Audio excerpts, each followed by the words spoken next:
So, the Panasonic GH4, the camera that everyone's been talking about for most of the early part and mid part of 2014. I'm probably one of the last to do this review, but if you know me, you know that I like to live with the camera for a while before I even talk about it. I bought this camera based on a lot of reviews from a lot of people that I follow that I respect their opinion. So for me, the features that were with it actually resonated with me quite a lot. They excited me quite a lot. Enough for me to go out and splash out like £1,700 on this camera. Now, have I been disappointed? Not at all. I come from the line of Canon DSLRs. I've used the Pro 1 series cameras from Canon. My favourites at the moment are still the Canon 5D Mark II, even though the Mark III's been out for a while and the Mark IV's just around the corner, no doubt. I still love the 5D Mark II purely for no other reason than the image quality. The video on it is very good, but you're very restricted by frame rates and that kind of thing. But the image quality from the 5D Mark II when shooting stills, I think, is still quite unbeatable. I know how to use those cameras. I love the menu system. It's all very simplistic. I use them for properties, for weddings, commercial, stock. Still got a great 21 megapixel sensor, fantastic full frame sensor with some of the best clarity I've seen in cameras. So I'm really reticent to actually get rid of them. I did look at the 5D Mark III. The image quality wasn't quite as good, I don't think. The low pass filter was a bit too fuzzy, especially for video. So I've stuck with those cameras, even though they're borderline ancient now, but still love them. So, you know, I'm quite meticulous when it comes to, I'm quite particular when it comes to image quality. So when I saw this camera and I saw the quality coming from video, from other tests that people have done, I kind of snapped it up. I'm doing more and more video these days. I'm obviously a photographer, but I'm also a videographer. So for me, this was like a no-brainer when I read what it has. There was a few downsides to start with, but a couple of those have been actually addressed now and they've improved them. But for me, this camera is a kind of, it's one I pick up pretty much all the time whenever I go out now. Unless I'm doing, like I say, a proper property shoot or maybe a wedding, then, you know, for most other jobs I'm going to use this, especially for video. If I'm shooting a wedding now, photographing it and videoing it, this will absolutely be my #1 camera. Camera I'm filming on at the moment is actually a Sony PMW EX1. I bought it in 2008, so it's quite old now. Still an amazing camera, but it's quite big. It's a broadcast quality camera, so it's huge, high definition, but it's a pretty big camera. It's quite chunky to carry around. Not the sort of camera you're going to carry around just for quick run around town kind of shots or, you know, having a play, that kind of thing. Still a fantastic camera, but just very big. And the actual S/S cards it takes are very expensive. 16 gigabyte card is about £500, or it was when I bought the camera. So it's got a lot of restrictions. You know, it's still only HD, but it has got a lot of really good, useful features. This, on the other hand, which costs about a third of the price of the Sony, is amazing. I will say straight off from the bat that the image quality by no means matches the 5D Mark II. I don't think it ever will. It's a very small sensor. It's got the APS-C size sensor, so it's not going to match the actual the stills quality from my 5D Mark IIs. But saying that, I must say the stills quality is actually pretty good, especially if you shoot in RAW. You're going to be able to pull some fantastic shots from this I think 16 megapixel sensor, so you're going to get some great images from it. On the still side of things, it's got so many features I can't even start. I mean, you can shoot at 40 frames a second stills at high resolution. You can shoot at 12 frames per second at high resolution. The quality from these is pretty good, but you've got loads of different things you can do. In fact, one of the best things for stills on here, even though it ends up being a movie, is the time-lapse feature. You can set it in the menu and it actually creates the time-lapse movie in camera for you. So you can set the camera to shoot every half second, 1 second, 1 minute, 1 hour, whatever you want to set the camera to shoot, it will shoot it for you. You can do all the manual controls, you can have it on auto, everything's, you know, really, you can manipulate all of it to get the look you want. But once you've actually completed, you say you want maybe 999 photos, you want 500 photos, you work out how long you want the time lapse to be. So if it's 10 seconds shooting 30 frames a second, you want 300 photos. You know, it's that sort of thing. I think that was right, I have to work that out later. But once it's actually completed the amount of photos you've asked it to take, it will then ask you if you want to create the movie. You then press yes, it will create the time-lapse movie for you, and it's all rendered, so you just have to pull it off the card and you've got your time-lapse movie ready to go. That is genius, it's fantastic. So that is a massive feature on the still side of this camera. Absolutely love it. So it's fantastic. You can also do stop motion with it. there's so much to this camera as a stills camera. It's brilliant. Obviously you've got the interchangeable lenses like with any DSLR, except that this one is actually mirrorless, so there's no mirror inside.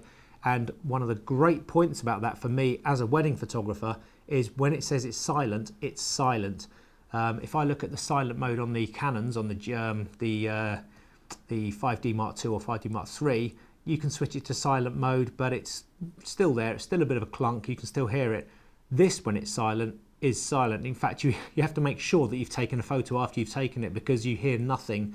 All you see is the image appear on the back of the screen. So it takes some getting used to, but believe me, it's absolutely silent. So great for weddings. Low light capability on stills isn't brilliant.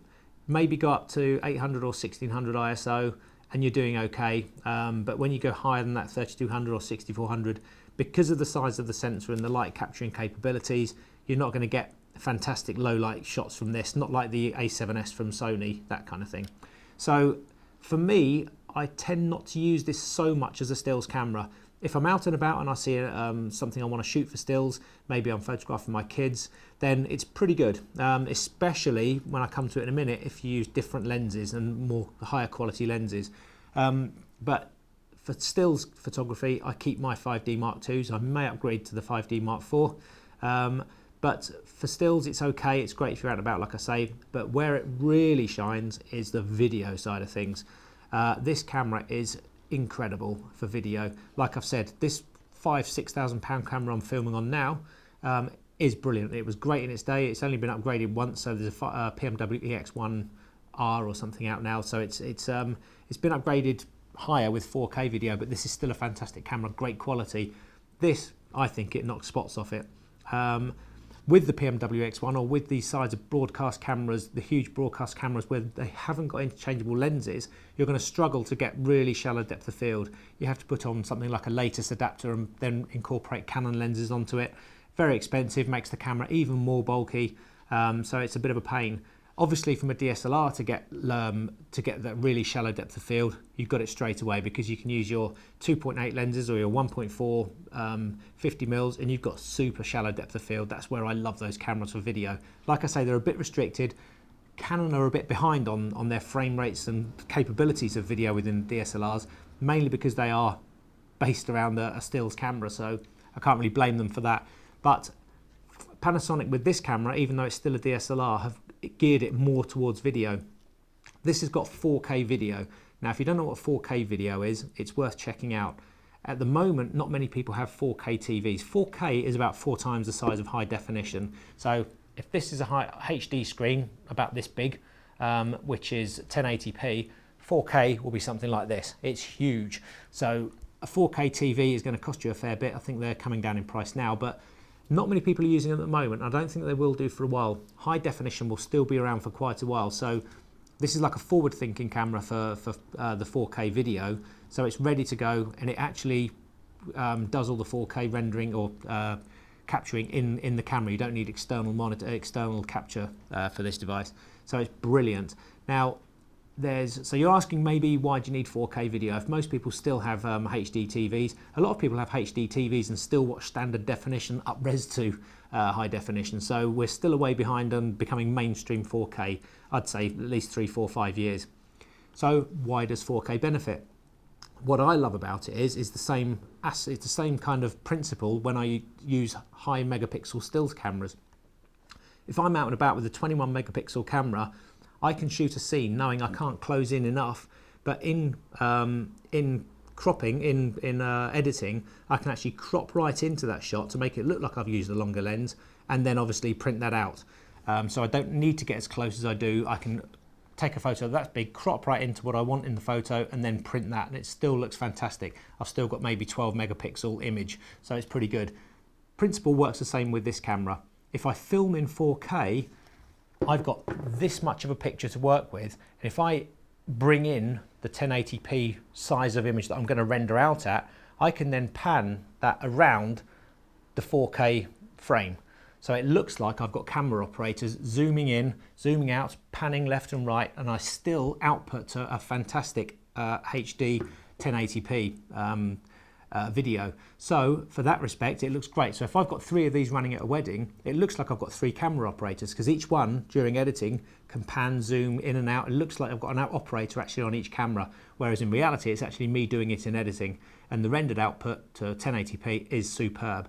And going on that, this obviously films at 1080 as well, but the actual, if you were to shoot at at 4K video at 30 frames a second and then downsize it to 1080p 30 frames a second for output, that 1080p output from 4K looks better than the actual 1080p from this camera. You're compressing all that noise, you're compressing all the actual pixels, and it looks a hell of a lot sharper. So again, that's another benefit of shooting 4K. Probably one of the other benefits, there's 3 benefits. The other one, I think, for me as a stills photographer is I can film something in 4K, and if I increase the shutter speed, so if I'm filming, say, motorbikes screaming about on a beach, or doing motocross, that kind of thing, if I film it at 4K with a high shutter speed of around 500th or 1,000th of a second, I can then pull stills from that and get like a nice 12 megapixel image or something like that. And it's printable, and I've got some on the site, and I'll show you some now, where you can actually film each individual 30 frames a second shot. If it's at 500 or 1,000th of a second, it's going to freeze the action. So you've got 30 brilliantly freezed shots every single second, so you can pull the perfect shot from 4K video. And I spoke about this way back in something like 2007, 2008, when the Red 1 came out, with a massive sensor that could produce, each frame was the size of a Canon 5D 12 megapixel photo. So that's kind of becoming the future now. You know, you can pull decent stills from 4K video. 8K is not far around the corner, so then you're going to be able to pull 20 megapixel or whatever massive photos from video footage. So I think video is going to kind of really come into its own very, very soon. I'll always be a stills photographer. I love the composition, lighting, the setup and everything, so don't worry about that. I'm still a photographer by heart, but video is kind of taking over half of my life as well. I love it. So this camera as a video camera for 4K is fantastic, but it doesn't stop there. You've also got some fantastic features, like I say, the time lapse. You've also got the stop motion. There's loads of other features in here. I mean, it's a fantastic camera. There's, like I say, you've got pretty much everything that I've got on my DSLR and my Canons. I've got an input there for the flash. I've got the standard hot shoe, which I've got dedicated flashes from Panasonic for this. You've got the input here, so if I wanted to use studio lights, I can just input there with the 3.5 with the normal PC sync for the flash. Loads of features. I like the reticular screen. I can bring that out, and if you want to do selfies, or if you want to film yourself, if you're filming whatever, you need to be in the shot and need to frame it, then you can do that. That's fantastic. Great screen. It's okay for shooting video. Obviously, the best thing to have is an external monitor, so you can have a great 1080p monitor to actually look at the footage while you're filming it. But this does a really good job, and it's a touch screen as well, so you can flick through your photos, flick through the menu using that, or the buttons on the back of the camera. So I love that side of things, and it's great if you're filming down low. Obviously, you can look like this. You haven't got to really duck down and look at the camera from behind. You can actually just place it on the floor and film quite easily with that. So it's good. Just reminding myself, another reason for shooting 4K is for stability. So what you can actually do, if I was filming in 4K video and I was panning along, so if you've seen sliders where you can actually slide a camera along and it gives that fantastic filmic effect. Now, not everyone's got a slider, so if you were to do this in 4K and you were just to walk along and film, like so, you're going to get a bit of jogging, you're going to get a bit of movement there. So with software, I've got Sony Vegas Pro and Premiere Pro. In those software, you can actually stabilize the footage. Now, if you've got a 1080 piece of footage like this and it's jigging about, as you stabilize it, the software has got to crop in to get rid of those anomalies around the outside, so you end up with slightly smaller footage than 1080p. If you're filming in 4K and you've got a lot of moving about, when the camera crops it, you've still got way more than 1080p to play with, so you can still zoom in and you get this perfectly smooth footage going along as though you've used a slider. So that's another reason for 4K and why I like it so much. So yeah, it's pretty good. What else have we got on here? I mean, there's so many features. I'm doing a write-up for this as well, so I'll put more of the features in on that. But as far as the camera goes, as a functional video camera, it's absolutely superb. You've got many custom functions, so if I want to set up a cinematic mode on here, so it's ready to go for 4K video in the real long kind of cinematic look with a real pasty look to it, so I can actually do some good editing. I can set that on custom function 1, which it actually is at the moment, and then it's good to go. So I can just set that knowing that I've got the cinematic look, 24 frames a second, 4K, lovely kind of elongated look to the shot, everything set up as I want to go. So it's the same as most DSLRs. You've got custom function 1, 2 and 3. You've got the actual manual video mode, which is pretty much what this camera stays on all the time. Once you set the camera up, leave it on that and you've got some really good footage. Now again, because of this sensor and because of the 4K sensor, this camera has actually got a built-in kind of zoom feature to it. Now it's not a digital zoom which can degrade the image quality. It's a zoom where you're just zooming in on the pixel on the camera itself, on the actual sensor. So if you're filming with a 50mm lens, you can double that to a 100mm lens.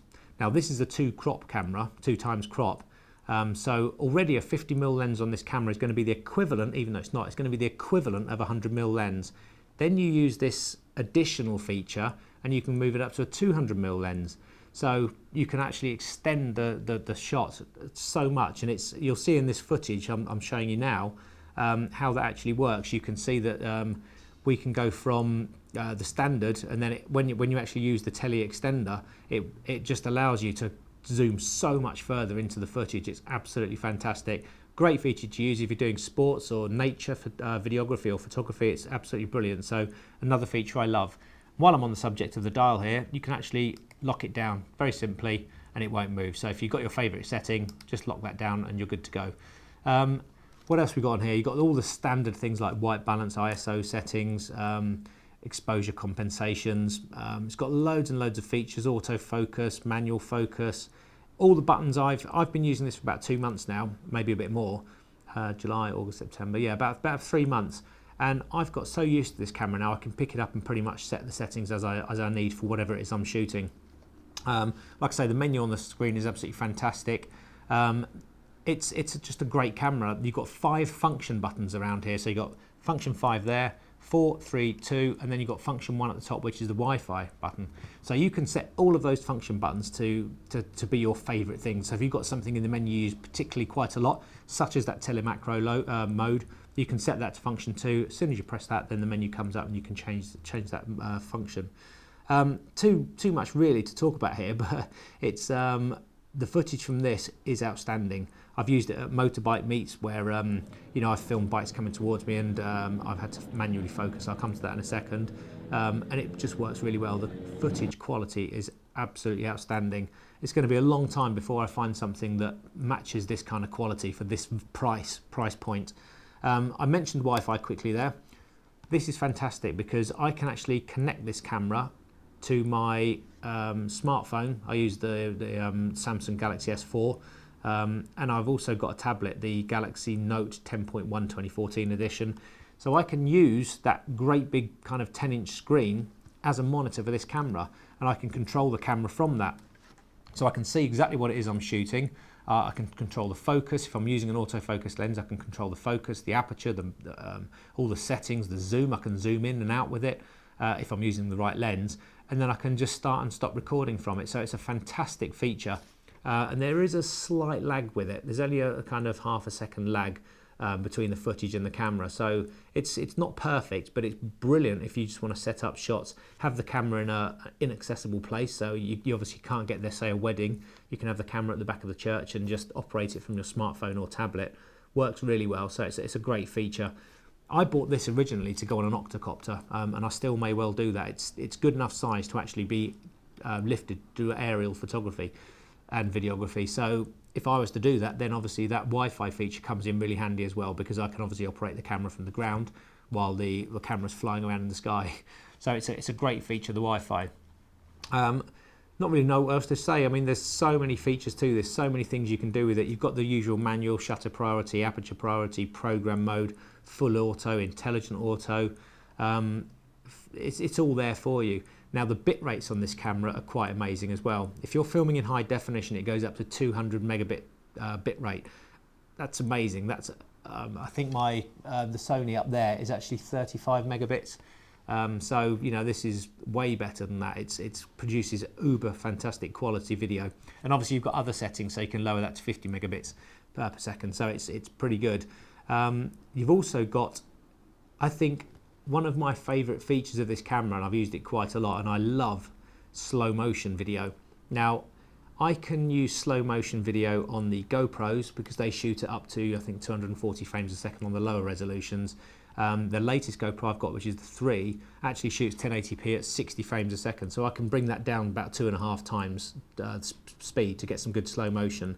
I know the GoPro 4 is slightly faster now, so you've got 120 frames a second at high definition, so you can reduce that 5 times. But to get that slow motion, you've actually got to pull that footage out, stretch it in the timeline, do some work in editing to actually render that out as slow motion footage. The beauty with this is you've got variable frame rates for filming, anywhere from 96 frames per second right down to 1 frame a second. So if you want to do some speeded up footage for action, the standard for England is 25 frames a second. For cinema, it's 24 frames a second. America NTSC is 30 frames a second. Now, if you want to film something that's slightly speeded up for great action shots, you maybe go to 20 frames a second and then speed it up in post-processing to 24 to give it that little bit of edge. So fight scenes, chase scenes, you always record at slightly slower frame rates and then speed it back up. You end up with some cracking footage. I can set this very simply in the back and set it at that frame rate, and it will actually render it in camera and output it at that frame rate. Fantastic. And the same with slow motion. I can film at 96 frames a second and then output it at 24, so it actually does it in camera. So once you've filmed at 96 frames a second, the minute you press the review button, you can see it in the most beautiful slow motion video. And I've used that tons. I've used it filming my kids, filming motorbikes, filming anything. It just looks great in slow motion. Big fan of slow motion, so it's pretty good. 96 frames a second isn't the fastest, but it's good enough to get some really nice footage. And apparently 60 frames a second to 80, or 60 frames a second is really good to give you that just nice kind of edgy slow motion shot to a film. So for me, absolutely brilliant. I love that feature, it's really good. One thing on here, you've actually got, I've just noticed it, I've never used it, is just your typical, I don't think it's going to work, I'm not on stills. You've got a pop-up flash on top. It's could be glued flat for all I care. I'm never going to use it, so it's not really a feature I've used on any DSLR ever. So I don't particularly like that. I'm not going to be using that, but it is there if you want it for quick snapshots at parties and things like that. So yeah, it's pretty good. Now this camera takes SD cards. The one I've got here is a Transcend R95W 60 megabit per second, 64 gigabyte class 3 card. That's really important. If you want to film in 4K at the highest resolutions and at the highest bit rates in high definition, you're going to need a class 3 large card. Obviously 4K takes up a lot of space. This is a 64 gigabyte card, tons of room on there, fantastic. You can now get 128, I think 256 is out. But make sure you get the super high speed ones. This records at, like I say, 60 megabits per second or 95 megabits per second. Not had any issues. I've used every single mode in this camera with this card. Fantastic bit of card, and it's way cheaper than things like Lexar or SanDisk, so fantastic. Love the operation of this, spring loaded, works a treat. Battery life on this is absolutely superb. When I bought this, it came with the battery that goes in the base. Obviously you need a battery to start with, but this will run all day, whether I'm filming, reviewing photos, taking photos, reviewing footage. It just seems to last and last and last. It's a brilliant battery. When I bought this, it actually came with an additional battery and the battery grip that goes underneath, so I can now attach this onto the bottom and it works like any standard battery grip on any DSLR. Absolutely brilliant. So probably worth getting if you like that larger form of a camera, and you've got the controls on the side, so when you're in portrait mode you can do all the normal bits and pieces on the top there. You've got the white balance ISO, you've got the exposure compensation, the function button. You can change the aperture and shutter speed, and you've got a shutter release button there. Brilliant, really good, and it was a nice little bonus to get when it came with the camera. What I also got with the camera was the standard 14 to 140mm lens. So that's equivalent of something like, because it's the 2x crop, it's the equivalent of a 28 to 280mm lens. Great zoom range, and when you're zoomed in, it actually goes in pretty close. Pretty good lens. I think they normally cost about £400 or £500, so it came with the camera. Yeah, I kind of like it. It's great. It's got metal contacts and everything, so it's a good quality lens. If I'm honest, I would probably recommend that you went for something like the let's have a think, the 12 to 24, what is it, 12 to 35 millimeter lens, that's the equivalent of a 24-70 on a full frame camera. So I would buy this body only and then maybe go for the 12 to 35 mil lens. That may suit you better for walk around, that kind of thing. But yeah, this is pretty good, but the image quality is good, fantastic, but not as good as what I'm about to show you. One of the reasons I bought this camera is because I knew that I could get a mount to actually use my better Canon lenses on it. Now at the time, the Metabones Speedbooster was around, but it was only for Nikon and other micro four thirds cameras. They did not have one for the EF mount lenses to the micro four thirds. It's only in the last couple of weeks that it's been out, and I've ordered one. In fact, as I write this, as I'm doing this video in September 2014, there's not actually many in the country. I phoned around about 5 different dealers and actually had to cancel one order because their shipment hadn't arrived. Found one that had 3 left and got it ordered. Been using it for a while. It is genius, especially with this camera. This adapter I'm going to talk more about in a different video when I do another review for it, but it is fantastic. If you're a Canon user and you've already got a set of Canon lenses, the EF range, not the EFS, they won't work with this, but the EF lenses, then you can now use all of your EF lenses on the Panasonic GH4, and that to me is so significant. But what this Speedbooster does very quickly, it actually has a negative crop factor of 0.71, so it brings back that 2 times crop factor back a little bit. So really, when I'm using this 50mm lens on this camera, this turns these lenses and this Metabones adapter turn this camera into what's known as a super 35mm film camera, which is the standard for all Hollywood movies, all that kind of thing. So it actually, I can't explain it unless you see the footage and the clarity of the shots that come from this. I've got the nifty 50 1.4mm Canon EF lens on here, love it. It's attached to the Metabones Speedbooster. And to be honest, I leave the Speedbooster on all the time now, because one of the best benefits is when I take the lens off, the sensor and the inside of the camera isn't actually, it has no dust can get in the camera, because it's just the Speedbooster lens that's going to be attracting any dust. Piece of cake's clean, don't have to worry about dust on your sensor. This just goes on, back on again, and it's just brilliant. Now, the downside of this is it doesn't use autofocus. You've got the contact sensors in there, which allows the aperture to work, so all the electronics work through the aperture, so you can set the aperture on the lens through the camera, which you can't do on the cheaper adapters. So I can now use that, and I can set the aperture from the camera, which is brilliant. If you're doing video anyway, you should be using manual focus, to be honest. You shouldn't be using autofocus, because if you get some hunting, it's going to look terrible on a video, so you always lock down the focus and use manual anyway. Another great thing about this adapter is that it has the reverse effect of a teleconverter. It actually sucks in more light. So a 2.8 lens will actually become an f2 lens on this camera with this adapter. So my wonderful 70 to 200mm 2.8 lens here, when it's on here, will actually become an f2 lens. And that bokeh you get from the footage and the photos is phenomenal. It's fantastic, because this actually sucks in more light and condenses it onto the sensor, whereas a teleconverter does the opposite. When you put a teleconverter on a lens, you actually lose 1 or 2 stops of light, and you get degraded footage, you get some sort of other issues.